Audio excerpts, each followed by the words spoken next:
Hello everyone, welcome to Success CD's Education. So I am Divya Kashyap, your science educator, and today also I have come up with very important session. And the session is that we are going to discuss the sample question paper which is published as per CBSE guidelines. So basically it will be that it will be for class 10th subject science and it is related to all term 1.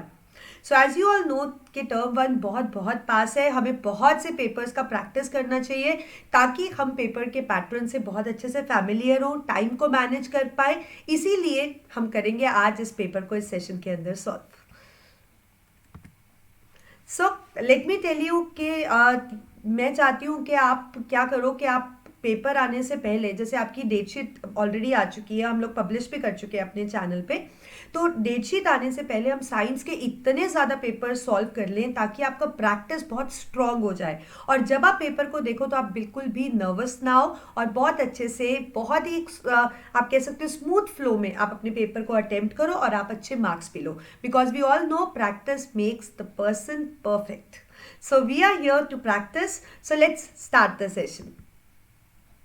So general instructions में थोड़ा सा recall करा देती हूँ. आपको पता है paper आपका 90 मिनट्स का होने वाला है.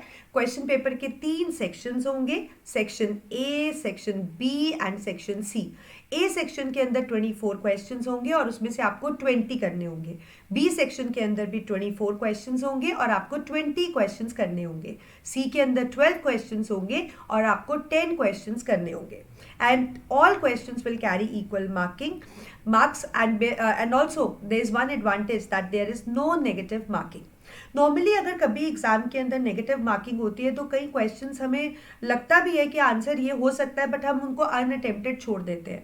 बट दिस टाइम आपको कोई भी क्वेश्चन में कहीं भी डाउट है अपने आंसर को लेकर, आप ज़रूर उसको टिक करके आओ क्योंकि यहाँ पे कोई भी नेगेटिव मार्किंग नहीं है. तो इसलिए आप कोई भी क्वेश्चन अपना अनआंसर्ड नहीं छोड़ोगे और आप सारे के सारे आंसर्स को अटेम्प्ट करोगे. सो बेसिकली ये हमारा एक नॉर्मल पेपर पैटर्न है जो कि टर्म 1 की गाइडलाइंस के अकॉर्डिंग आपका आने वाला है. So let's begin with section A. जैसे कि मैं आपको बता चुकी हूँ कि सेक्शन ए में हमारे पास 24 क्वेश्चंस है और 20 क्वेश्चंस कोई भी आपको अटेम्प्ट करने हैं. बट यहाँ पे हम प्रैक्टिस के लिए इसको कर रहे हैं. So I will be solving all the 24 questions. So let's rock, let's start, let's practice. So first question is, Rima took 5 ml of lead nitrate solution in a beaker and added approximately 4 ml of potassium iodide solution to it. What would she observe? तो basically इस question में आपको दिया गया है कि lead nitrate solution beaker में लिया और उसमें 4 ml पोटेशियम आयोडाइड सॉल्यूशन डाला तो क्या होगा. Now I am going to solve this paper like a student, like you. ठीक है, आपको मैं बताती हूँ बच्चे, जब भी कोई क्वेश्चन ऐसा सॉल्व करोगे ना तो प्लीज़ मेक श्योर कि आप ऑप्शंस को पहले मत देखा करो. हाँ, कोई क्वेश्चंस ऐसे होंगे जहाँ ऑप्शंस पे फोकस करना ज़रूरी होगा, बट ऐसे क्वेश्चंस जिसमें ऑप्शन का मतलब रोल नहीं है, आप उसमें पहले सारा नॉलेज रिकलेक्ट किया करो ताकि कहीं पे भी आपका टाइम वेस्ट ना हो और आप सही आंसर को जल्दी से क्रैक कर पाओ. अब देखो, अगर ये क्वेश्चन मैं करती तो सबसे पहले लेड नाइट्रेट आपको पता है होता है PbNO3 होल ट्वाइस और पोटेशियम आयोडाइड तो यहाँ पे लिख लेते हैं Ki. अब ये इतना क्विकली आप मतलब ये जो फॉर्मूलाज है तभी लिख पाओगे अगर आपका बेस स्ट्रॉन्ग है. तो वैलेंसीज, मॉलिक्यूलर फॉर्मूलाज ये अच्छे से आप तैयार करो. अब नॉर्मली मुझे दिख रहा है ये डबल डिकम्पोजिशन है, PbI के साथ रिएक्ट करेगा, बनेगा लेड आयोडाइड और साथ में KNO3, I right here, plus KNO3, basically potassium nitrate. अब आपको पता है कि जो लेड आयोडाइड होता है उस it stage behind, it forms a insoluble precipitate PbI2. तो PbI2 हमारे पास येलो कलर का प्रेसिपिटेट होता है, it is of yellow colour. तो बेसिकली अगर ऑब्जर्वेशंस देखें तो क्वेश्चन में पूछा गया था solution turned red, yellow precipitate was formed, white precipitate was formed, या रिएक्शन मिक्सचर बिकेम हॉट. तो क्लियर कट आंसर आपको दिख गया है, हमारा ऑप्शन क्या है बी. और अब देखो कितना कम टाइम लगा हमें ऑप्शन सेलेक्ट करने में क्योंकि आपको जितना भी नॉलेज एज पर क्वेश्चन था हमने उसको रिकलेक्ट कर लिया था. तो इसी तरीके से हमने पेपर को करना है और मैं आपको प्रेसिपिटेट दिखा भी देती हूँ. इस तरीके से येलो प्रेसिपिटेट लेड आयोडाइड के बन जाते हैं. और प्रेसिपिटेट क्या होता है, insoluble substance which stays behind, so you have to remember it. Next question, which of the following correctly represents a balanced chemical equation. इस क्वेश्चन का एक टिप देती हूँ आपको। देखो नॉर्मली बैलेंसिंग पे दो ही तरह के क्वेश्चन आते हैं, या तो पहचानना है कि वो बैलेंस्ड है कि नहीं, और या फिर हमें बैलेंस्ड उसको करना पड़ता है। तो जब हमें बैलेंस करना पड़ता है तो वो जो बैलेंसिंग वाला पार्ट होता है उसमें थोड़ा टाइम लगता है, हिट एंड ट्रायल मेथड से हम कर लेते हैं बट ईजी होता है। बट जब आपको पहचानना है कि कौन सा इक्वेशन बैलेंस्ड है तो उसके लिए पहली चीज तो ऑप्शंस पे फोकस करोगे, और ऑप्शंस में क्या करेंगे हम, एटम से स्टार्ट करेंगे, उसके मोल्स लेफ्ट हैंड साइड पे देखेंगे और राइट हैंड साइड के। लेकिन किसी भी स्टेज पे जहां पे आपको मोल अनइक्वल दिखे वहां पे उसको क्रॉस कर दो, और उसको आगे पढ़ने की जरूरत नहीं है, क्योंकि वो अनबैलेंस्ड, आपको एक भी एटम अनबैलेंस्ड दिखे मोल तो मतलब वो इक्वेशन अनबैलेंस्ड होगी। अब देखो मैं आपको बताती हूँ एक प्रैक्टिस की तरह से। अब यहाँ पे एक है Fe और यहाँ है Fe3। अब ऐसी चीज जहाँ पे इधर Fe1 है और इधर 3 है, वो बैलेंस कैसे हो सकती है? तो आगे देखने की जरूरत ही नहीं है, क्वेश्चन को, ऑप्शन को यहीं छोड़ दो। बी 3Fe और 3Fe, अब ये बैलेंस्ड है इसलिए हम सेकेंड आइटम पे फोकस करेंगे। सेकेंड है हाइड्रोजन, 4 इंटू 2 8, और यहाँ पे है 4 इंटू 2 8, तो हाइड्रोजन भी बैलेंस्ड है। ऑक्सीजन देखते हैं 4, और यहाँ भी ऑक्सीजन है 4, तो ये एक बैलेंस्ड इक्वेशन है, इसको हम साइड पे रख लेते हैं। अगली ऑप्शंस देखते हैं। 3Fe बैलेंस्ड है, हाइड्रोजन 2 और यहाँ भी 2 बैलेंस्ड है, ऑक्सीजन 1 और यहाँ ऑक्सीजन 4, तो बैलेंस नहीं है।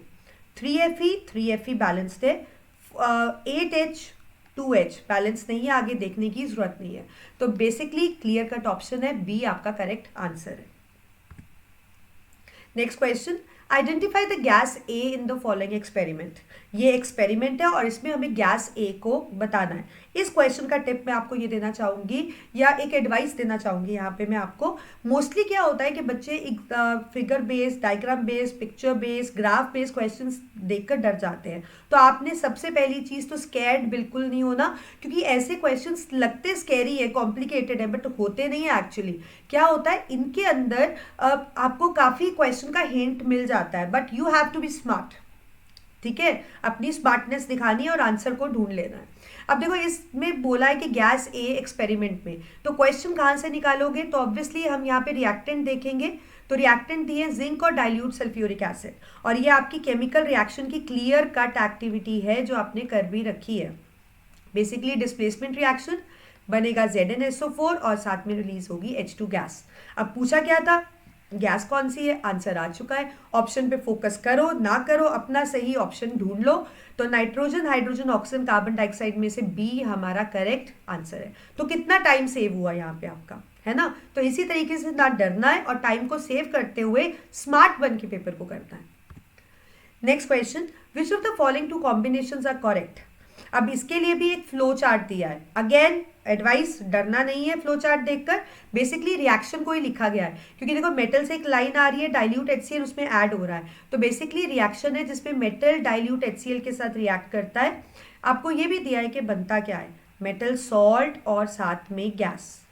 अब क्वेश्चन में एक डेटा टेबल भी दे रखा है, टेबल के अंदर डेटा दे रखा है, कॉपर, आयरन, मैग्नीशियम, जिंक, और बता रखा है किससे गैस निकलती है या नहीं।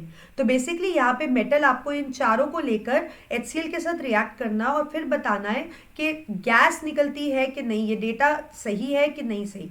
तो हम इसको कैसे करेंगे, हम इनको इन चारों के साथ उसका रिएक्शन कर लेंगे। आपको ऑप्शंस पढ़ने की जरूरत बिल्कुल नहीं है, यहाँ पे पहले रिएक्शन करो फिर हम ऑप्शन अपनी ढूंढेंगे। तो कॉपर विद HCl, अब कॉपर जब HCl के साथ रिएक्ट करेगा तो कॉपर आपको पता है हाइड्रोजन को डिस्प्लेस नहीं कर पाता, यहाँ पे गैस नहीं निकलेगी, और यहाँ पे दिया है कि गैस निकलेगी, तो बेसिकली ये रॉन्ग है। यहाँ पे दिया है iron with HCl, iron H से ज्यादा रिएक्टिव होता है, डिस्प्लेस कर देगा और गैस भी इवॉल्व होगी, तो this is given correct. Magnesium जब HCl के साथ रिएक्ट करेगा तो ये भी H को रिप्लेस करेगा, क्योंकि वो भी उससे ज्यादा रिएक्टिव है Mg, तो यहाँ भी गैस रिलीज होगी, बट यहाँ दिया है नो, तो ये इनकरेक्ट है। बचा जिंक, तो जिंक जब HCl के साथ रिएक्ट करेगा, रिएक्टिविटी सीरीज में ऊपर आता है, तो यहाँ भी गैस रिलीज होगी, और ये डेटा भी सही है। तो हमें पूछा ही क्या था, करेक्ट, तो करेक्ट हमारे कौन से है, 2 और 4, तो जल्दी से अपना राइट आंसर यहाँ से ढूंढ लो, और डी आपका करेक्ट ऑप्शन है। Next question, the graph given below depicts a neutralisation reaction. ये ग्राफ है, अगेन एडवाइस, डरना नहीं है। तो ग्राफ न्यूट्रलाइजेशन रिएक्शन के बेसिस पे है, जिसमें दे भी रखा है एसिड प्लस बेस या अल्कली लिख सकते हो, हमें मिलके बनाता है सॉल्ट और वाटर, दिस इज गिवन। ठीक है। आपको बोला है कि पीएच ऑफ सॉल्यूशन कैसे चेंज होगा अगर आप उसमें एक्सेस ऑफ एसिड डाल रहे हो अल्कली के अंदर। तो सबसे पहली चीज यहाँ मैं बताना चाहूंगी आपको, ग्राफ पे फोकस नहीं भी करो तो बेसिक चीज आपको क्या पहचानना है, न्यूट्रलाइजेशन रिएक्शन होता है जिसमें ये दोनों एक दूसरे का इफेक्ट कैंसिल करते हैं और आपके पास न्यूट्रल सब्सटेंस सॉल्ट बन जाता है। अब आप एक्सेस एसिड डालोगे उसके अंदर, तो अगर कोई भी चीज एक्सेस होगी एसिड और बेस में से या स्ट्रॉन्ग होगी तो उसका इफेक्ट आपको सॉल्ट में दिखेगा, वो न्यूट्रल नहीं रहेगा, it will have that effect. ठीक है। तो अब एक्सेस ऑफ एसिड डालोगे तो मतलब सॉल्ट क्या बन जाएगा, salt will turn out to be acidic salt. अब यहां पूछा गया है पीएच पे क्या फर्क होगा, तो आपको पता है कि जो हमारा पीएच स्केल है वो 0 से 14 के बीच में लाई करता है और जिसमें एसिड का वैल्यू 0 से 7 के बीच में होता है। तो कभी भी आप एक्सेस ऑफ एसिड डालोगे, अगर वो न्यूट्रल होता तो 7 होता, एसिड ज्यादा डाल दिया आपने तो सॉल्ट क्या बनेगा, एसिडिक, तो उसका पीएच 0 से 7 के बीच में, मतलब 7 से तो कम रहने वाला है। अब यहाँ पे हमें पूछा गया है कि कौन से लेटर है जो एरिया ऑफ ग्राफ डिनोट करते हैं जहाँ पे एसिड और सॉल्ट दोनों हो, मतलब एसिडिक सॉल्ट हो गया ना, उसका पीएच पूछा गया है। अब यहाँ पे जो ए है उसका पीएच है 14, मतलब वो बेस है, इसका भी 7 से ज़्यादा ही है और अप्रॉक्सीमेटली 12 के अराउंड ये भी बेस है, ये भी। तो 7 वाला न्यूट्रल या कोई पॉइंट नहीं है, डी ही सिर्फ है जिसका पीएच 7 से नीचे है। तो बेसिकली यहाँ पे हमारा करेक्ट लेटर कौन सा होगा जो डिनोट करेगा एरिया ऑफ ग्राफ जहाँ पे एसिड और सॉल्ट दोनों होगा, that is D. So option D would be the correct answer. Next question. In the reaction of iron with copper sulfate solution, एक रिएक्शन दिया है जिसमें CuSO4 Fe के साथ रिएक्ट कर रहा है, रिएक्शन करना भी नहीं है, ऑलरेडी डन है आपके लिए, Cu plus FeSO4। आपको बताना है which option in the given table correctly represents the substance oxidized and the reducing agent। Basically redox reaction पे बेस्ड है, अगेन डेटा आपको दिया है। तो इस रिएक्शन को देखते हुए फटाफट से ऑप्शन देखने की जरूरत नहीं है, टेबल मत देखो, ऑक्सीडेशन और रिडक्शन पहचान लेते हैं। तो आपको पता है कि ऑक्सीडेशन का मतलब होता है एडिशन ऑफ ऑक्सीजन या इलेक्ट्रॉन देना और या फिर हाइड्रोजन लूज करना, और रिडक्शन होता है हाइड्रोजन लेना, इलेक्ट्रॉन लेना या फिर ऑक्सीजन देना। तो यहाँ पे हाइड्रोजन ऑक्सीजन का कॉन्सेप्ट आपको नहीं दिख रहा है, तो यहाँ पे इलेक्ट्रॉन कौन ले रहा है कौन दे रहा है, मतलब इलेक्ट्रॉनिक कॉन्सेप्ट का इन्वॉल्वमेंट है। अब इस रिएक्शन में अगर आप देखोगे यह कॉपर कंपाउंड फॉर्म में और यहाँ पे ये एलिमेंटल फॉर्म में आ गया, तो बेसिकली यहाँ ये आयन था और यहाँ ये एटॉमिक फॉर्म में आ गया, ये एटॉमिक फॉर्म में है या एलिमेंटल फॉर्म कुछ भी कह सकते हो, और यहाँ पे कंपाउंड आयनिक फॉर्म में आ गया, यहाँ पे इसके वैलेंसी है 2 पॉजिटिव। सो बेसिकली 2 पॉजिटिव से 0 बन रहा है, 2 पॉजिटिव मतलब इलेक्ट्रॉन दे रखे थे, 0 कैसे बना जब वापस ले लिए, gain of electron is reduction, और जिसका रिडक्शन होता है वो ऑक्सीडाइजिंग एजेंट होता है। यहाँ होता है iron 0, it turns to Fe2 positive, मतलब 2 इलेक्ट्रॉन दे दिए, देने को क्या बोलेंगे, oxidation, and it is regarded as reducing agent. अब क्वेश्चन पढ़ लेते हैं, सब्सटेंस ऑक्सीडाइज्ड और रिड्यूसिंग एजेंट हमें ढूंढना है, और आपको पता है सब्सटेंस ऑक्सीडाइज्ड और रिड्यूसिंग एजेंट एक ही चीज होती है, और कौन ऑक्सीडाइज्ड हो रहा है, आयरन। तो जिस ऑप्शन में भी दोनों साइड आयरन होगा वो हमारा करेक्ट ऑप्शन होगा। ऑप्शन को देखते ही आपको दिख गया है कि आपका करेक्ट ऑप्शन कौन सा है, ऑप्शन ए, क्योंकि यहाँ पे ऑक्सीडाइज भी आयरन हो रहा है और रिड्यूसिंग एजेंट भी आपके पास कौन सा है, आयरन। तो यहाँ पे ये सब्सटेंस रिड्यूस्ड की जगह आप रिड्यूसिंग एजेंट भी यूज कर सकते थे। Next question, the chemical reaction between copper and oxygen can be categorised as. तो बेसिकली पूछा है कॉपर और ऑक्सीजन का रिएक्शन क्या होता है, किस टाइप का है। तो पहले तो रिएक्शन ही कर लेते हैं, बैलेंस भी कर लेते हैं, हो सकता है बैलेंसिंग पे ही हमारा क्वेश्चन हो, बैलेंस हो गया। अब कौन सा टाइप का रिएक्शन है, तो ऑप्शन है डिस्प्लेसमेंट, डिकम्पोजिशन, कॉम्बिनेशन और डबल डिस्प्लेसमेंट। बेसिकली डिस्प्लेसमेंट होती है जो कि एक एलिमेंट और कंपाउंड के बीच में होती है, जिसमें मोर रिएक्टिव लेस एलिमेंट को लेस रिएक्टिव उसके कंपाउंड में से डिस्प्लेस करता है। तो ऐसा तो यहाँ कुछ नहीं हो रहा है, दोनों एलिमेंटल स्टेट में। डिकम्पोजिशन होती है जब कोई कंपाउंड अपने कॉन्स्टिट्यूएंट्स में टूटता है, ऐसा भी नहीं हो रहा, और उस केस में डिकम्पोजिशन में रिएक्टेंट हमेशा एक होता है, प्रोडक्ट 2 या 2 से ज्यादा होते हैं। कॉम्बिनेशन जिसमें 2 या 2 से ज्यादा चीजें रिएक्ट करती है बट मिलके एक ही प्रोडक्ट बनता है, जो कि आप यहाँ देख भी पा रहे हो। तो और डबल डिस्प्लेसमेंट जिसमें 2 कंपाउंड्स होते हैं और वो अपने आयन इंटरचेंज करते हैं। तो ये रिएक्शन हमारे कौन सी कैटेगरी में फॉल करती है, कॉम्बिनेशन। तो सी करेक्ट आंसर है। Next question, which of the given options correctly represents the parent acid and base of calcium carbonate. आपको एक टेबल दिया गया है और आपको पूछा गया है कि पेरेंट एसिड और पेरेंट बेस क्या है कैल्शियम कार्बोनेट का। ऐसे क्वेश्चन करने के लिए आपका बेस स्ट्रांग होना चाहिए। आप इसका पहले फॉर्मूला लिखो। आपको पता है एसिड और बेस जब रिएक्ट करते हैं तो वो सॉल्ट और वाटर बनाते हैं।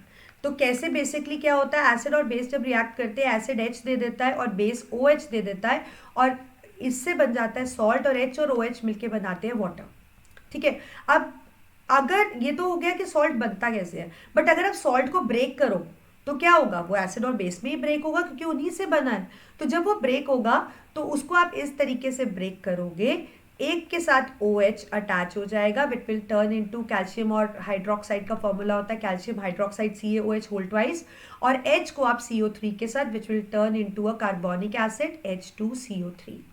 तो पेरेंट एसिड कार्बोनिक एसिड है और बेस कैल्शियम हाइड्रोक्साइड है। इन ऑप्शंस में अगर आप देखोगे तो हमारा ऑप्शन बी हमें क्लियर कट नजर आ गया है, क्योंकि पहला ऑप्शन था HCl, इसमें HCl का कोई रोल नहीं है, ना फॉस्फोरिक एसिड का है ना सल्फ्यूरिक एसिड का है, ना इसमें कहीं आपको P दिख रहा है ना कहीं S दिख रहा है। तो बेसिकली बी करेक्ट आंसर है। Next question, how will you protect yourself from the heat generated while diluting a concentrated acid. अब इस क्वेश्चन को देखते ही मुझे ध्यान में आ जाएगा कंसंट्रेटेड एसिड और डाइल्यूट एसिड में क्या डिफरेंस होता है।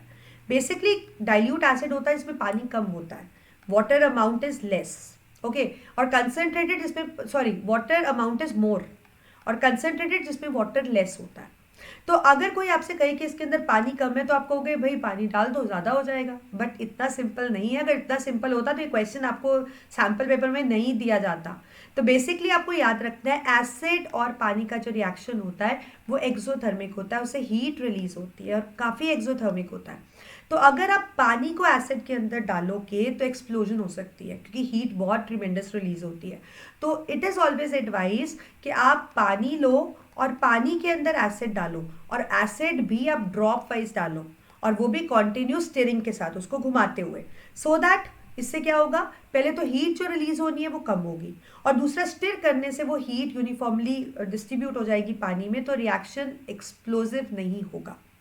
तो ऑप्शन देखते हैं, पूछा गया था adding acid to water with constant stirring, adding water to acid with constant stirring, water to acid वाले तो सब हम नहीं करेंगे।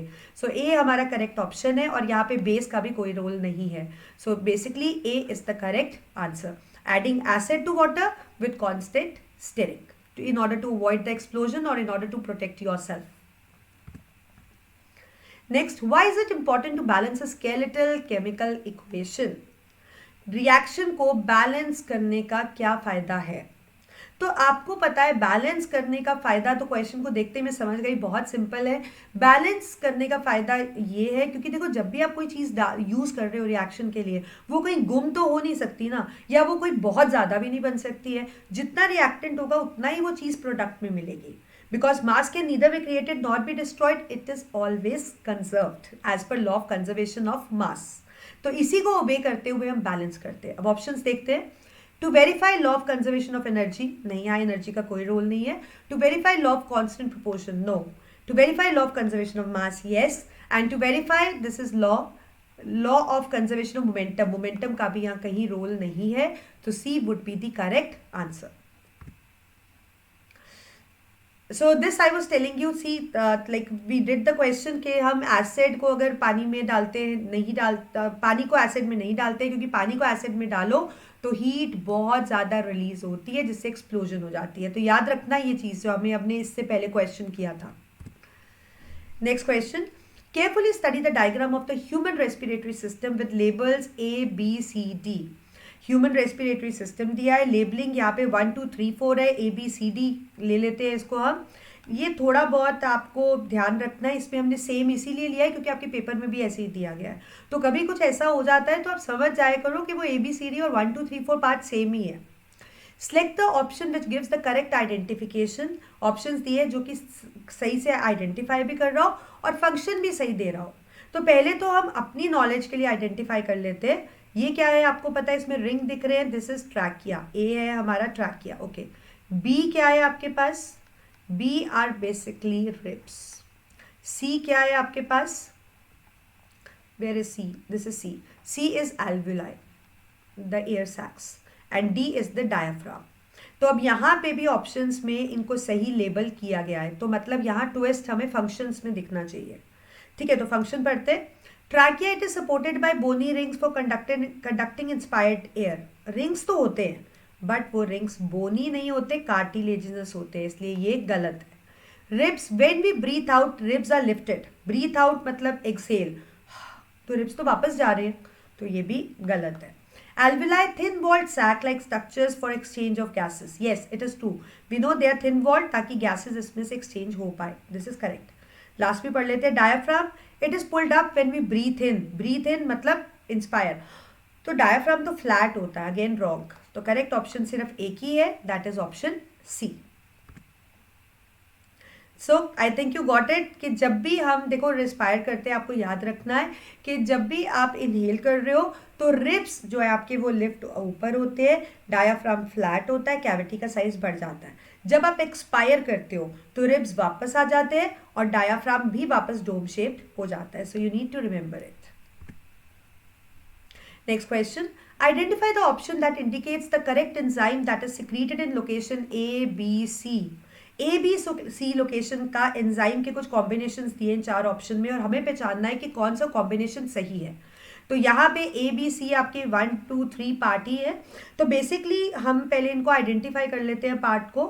तो 1 तो मेरे को लगता है हर किसी को पता होगा, माउथ है या बकल कैविटी कह सकते हो। बी भी आपको दिख रहा है, स्टमक है। और सी आपका है intestine, this is the intestine, small intestine. ठीक है, तो एंजाइम माउथ के अंदर मैं बात करूं तो सिर्फ स्लाइवरी अमाइलेज सिक्रीट होता है। स्टमक के अंदर पेप्सिन और रेनिन होते हैं और स्मॉल इंटेस्टाइन में तो बहुत से एंजाइम होते हैं। तो यहाँ से मैं समझ जाऊंगी कि जिस ऑप्शन में ए बी सी, ए हमारा माउथ है, तो जहाँ पे भी ए में स्लाइवरी अमाइलेज आएगा या अमाइलेज आएगा वो ऑप्शन हमारे पास करेक्ट होने वाले हैं। अब अगर आप इन ऑप्शंस में देखो, ना इसमें अमाइलेज है, ना इसमें अमाइलेज, ना इसमें amylase, we are just left with B. और फिर भी हम क्रॉस चेक कर लेते हैं, अमाइलेज, पेप्सिन और ट्रिप्सिन बिल्कुल सही है। तो देखो कितना टाइम आपका बच गया अगर आप स्मार्टली इस तरीके से पेपर करोगे। तो टिप्स लेते जाओ, हेल्प होंगी आपके लिए। तो एंजाइम्स आई थिंक आपको क्लियर है। तो मैं बता दूं, एलिमेंट्री कैनाल, डाइजेस्टिव ग्लैंड, सब अच्छे से आप तैयारी करना, पेपर कहीं से भी आ सकता है। Next question, opening and closing of stomatal pore depends on. आपको पता है स्टोमैटा होता है, उसका पोर खुलता और बंद होता है, वो किस फैक्टर पे डिपेंड करता है। तो बेसिकली इस क्वेश्चन को पहले हम समझ लेते हैं। अब देखो आपको पता है स्टोमैटा इस तरीके से दिखता है, ये हमारे पास है गार्ड सेल्स, ये एपिडर्मल सेल्स और ये है स्टोमैटल पोर। अब आप देख रहे हो जो गार्ड सेल्स का मूवमेंट हो रहा है वो टर्जिड होते हैं तो वो बंद कर देते हैं, फ्लैसिड होते हैं तो बंद हो जाते हैं, टर्जिड होते हैं तो स्ट्रेच हो जाते हैं। उसी अकॉर्डिंग पोर खुलता और बंद होता है। और जब स्टोमैटल पोर खुलता है या बंद होता है तो गैसेज एक्सचेंज और ट्रांसपीरेशन का प्रोसेस होता है। ये रिकॉल कर ली हमने अपनी नॉलेज। अब देखते हैं पूछा क्या था हमसे। तो पूछा था कि ओपनिंग एंड क्लोजिंग होता कैसे है। Atmospheric temperature, oxygen concentration around stomata, carbon dioxide concentration around stomata या water content. Clear cut answer है वाटर कंटेंट, क्योंकि अगर गार्ड सेल में पानी ज़्यादा होगा वो टर्जिड हो जाएंगे, स्ट्रेच होंगे, पोर खुल जाएगा। अगर गार्ड सेल में पानी कम होगा वो श्रिंक हो जाएंगे और पोर बंद हो जाएगा। So D is the correct option.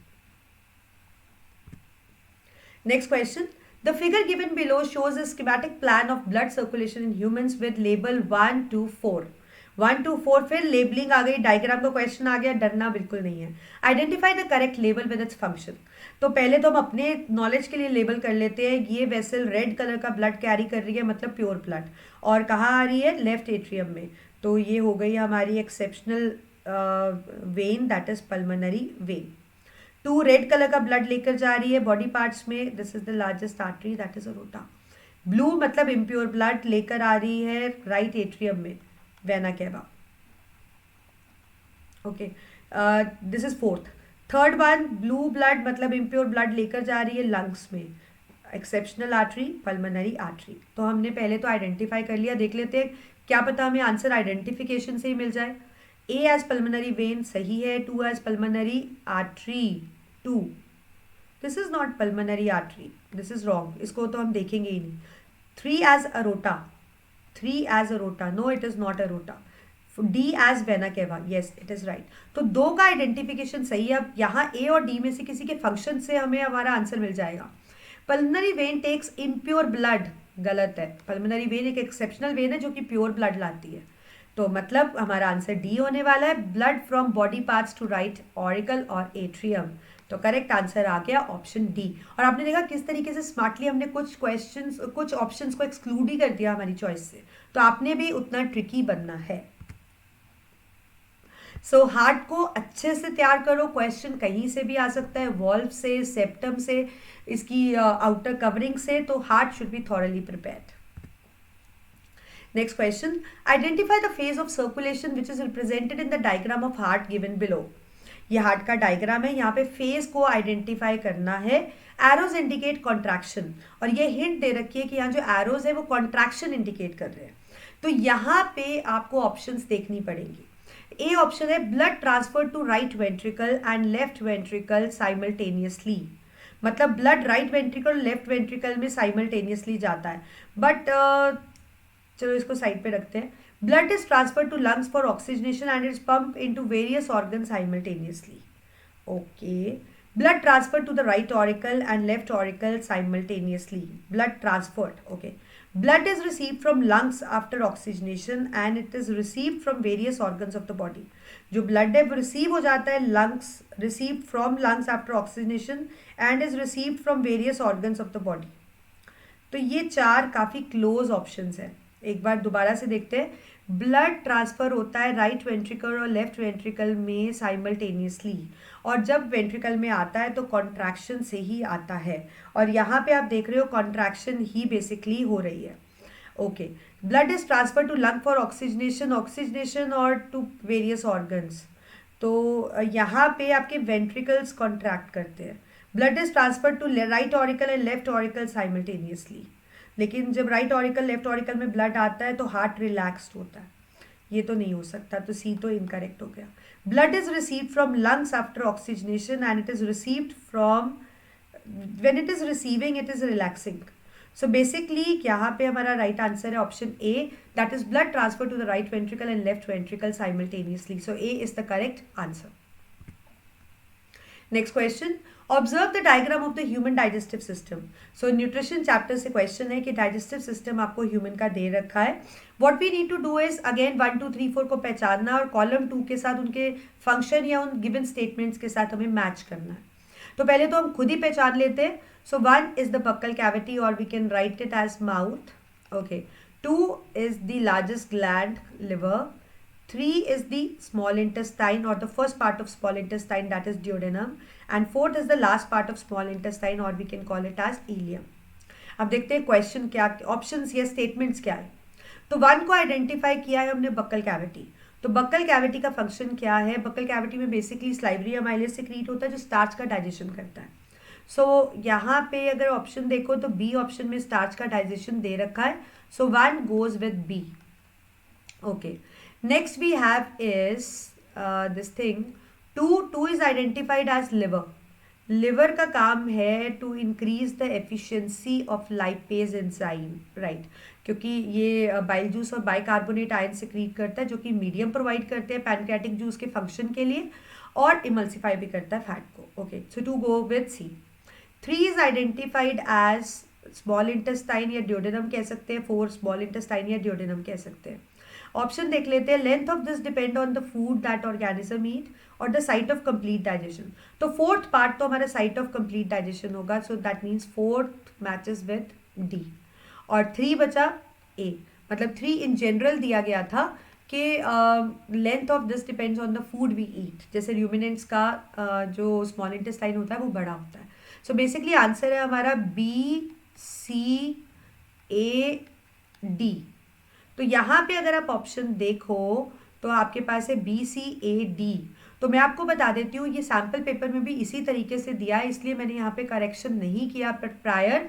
तो इसमें कई बार इस तरीके से मिस प्रिंटिंग होती है, तो आप अपने टीचर से पूछ सकते हो जो भी एग्जामिनर रहता है, और यहाँ पे मैं इसको करेक्ट कर दे रही हूँ। दिस इज, ये जो चीज़ें हैं ये एक्सचेंज हो गई है। So basically B is the correct answer, और इसको मैंने इसलिए नहीं डाला था क्योंकि आपके पेपर के अंदर भी ये गलती है। So B C A D is the correct option, so we'll go with B.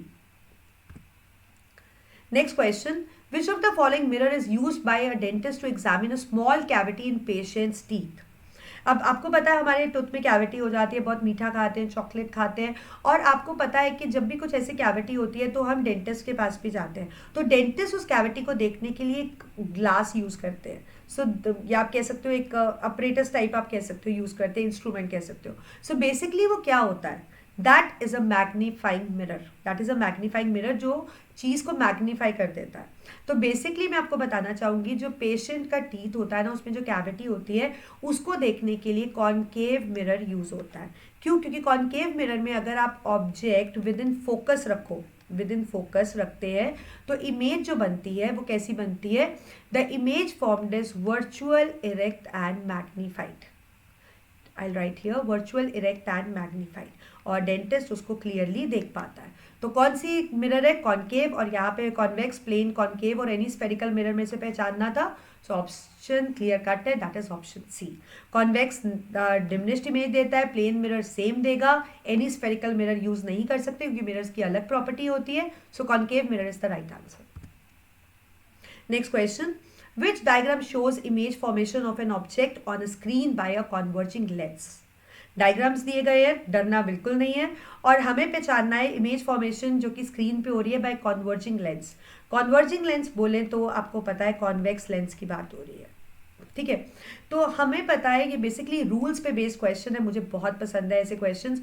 आपको पता है लेंस के रूल्स हैं कि जो रे पैरेलल आएगी वो फोकस से पास करेगी, जो रे आपके पास फोकस से आएगी, है ना, वो पैरेलल हो जाएगी, और जो ऑप्टिकल सेंटर से आती है वो तो स्ट्रेट ही चली जाती है। सो बेसिकली इन्हीं चीज़ों को, तीन रूल्स को देखते हुए हम यहाँ पे आंसर सही देखेंगे। अब यहाँ पे पैरेलल आई, फोकस से पास करी, ये क्या है, ये इधर से पास हुई और ये कहीं और ही एंगल पे चली गई, गलत है। पैरेलल आई, फोकस से पास करी, ओके, एंड ऑप्टिकल सेंटर से स्ट्रेट, ये सही लग रहा है। पैरेलल आई, फोकस अगेन, ये बेंड हो रही है, ये भी सही नहीं है और ये भी सही नहीं है। तो बी हमारा करेक्ट आंसर है, क्योंकि रूल्स को ओबे करेंगे तभी इमेजेस बनेंगे, इमेज बन पाएगी। Next, which of the following can make a parallel beam of light when light from a point source is incident on it? मतलब पैरेलल बीम ऑफ लाइट कब बनती है, जब पॉइंट सोर्स से आप लाइट इंसिडेंट करते हो।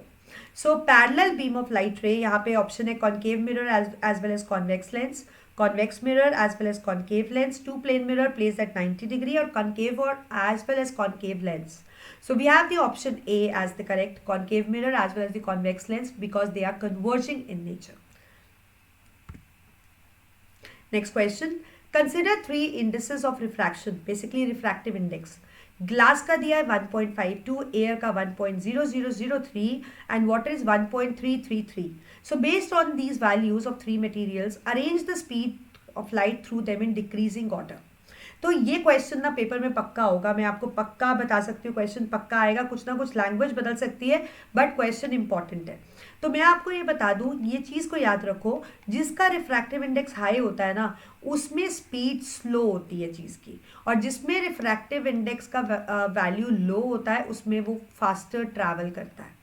अब यहाँ पे अगर मैं बात करूँ कि ग्लास है उसका सबसे ज़्यादा है, तो मतलब इसमें स्पीड सबसे स्लोएस्ट होगी, उसके बाद स्लोएस्ट होगी, दिस इज 1.3, तो इसमें, और फिर उसके बाद एयर में, मतलब एयर में सबसे फास्टेस्ट होगी। अब हमें अरेंज करना है in decreasing order, decreasing order मतलब सबसे कम वाला लास्ट में आना चाहिए, तो सबसे कम वाला लास्ट में, मतलब glass should be in last, at last. तो इन चारों ऑप्शन में से ग्लास जहाँ लास्ट में है वो एक तो ये ऑप्शन है, और ये तो होगा ही नहीं, और एक आपके पास ये ऑप्शन है, ये भी नहीं होगा। अब यहाँ पे देखो क्या है, क्योंकि वाटर में सबसे तेज़ है, नहीं वाटर में तेज़ नहीं है, एयर में सबसे तेज़ है, तो ये सी हमारा करेक्ट आंसर है, क्योंकि पहले एयर में तेज़ है, फिर वाटर में, और सबसे लीस्ट है ग्लास में। Next question, if a beam of red light and a beam of violet light are incident at the same angle on the inclined surface of prism, मतलब प्रिज्म है और उस पर आपके पास रेड लाइट और वॉयलेट लाइट दोनों incident की गई है सेम एंगल पे। Let's say angle of refraction r, red light के लिए आर और वॉयलेट के लिए वी।